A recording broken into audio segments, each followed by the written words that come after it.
Hello mga ka-otits!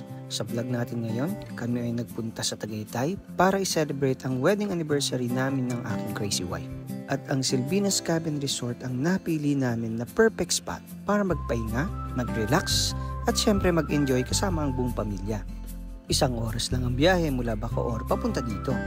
Ang ganda ng vibes dito, tahimik, presko, at super Instagrammable pa. Pagpasok pa lang, makikita mo na malinis, mabango, at ang cozy ng place.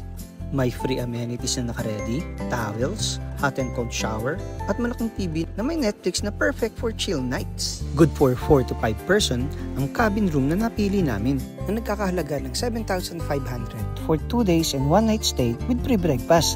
At dahil mainit pa sa labas, nag-decide muna kami dito mag-stay sa loob ng room habang inaaral ko uli ang controls ng drone na ito dahil matagal ko na itong hindi nagagamit. At dahil medyo ngalimot ko na ang controls ng mga ito, munti ko pang mabangga ang mukha ni Mrs. Kaya nga nagpatulong na ako sa panganay ko para maalala ang mga controls nito. Ang hirap talaga pag tumatanda, nagiging malilimutin na. Pagbababa ng araw ay lumabas na kami at nagsimula namang mag-swimming ang mga bata. Ang ganda rin ng maliit na gazebo na ito. Pwedeng pagtambayan habang nagbabantay ka sa mga chikiting mo o nagkakape habang pinanunod silang maligo. At ayan ang first day ng aming banding. Masayang-masaya ang mga bata at si Mrs. enjoy na enjoy sa paglalangoy.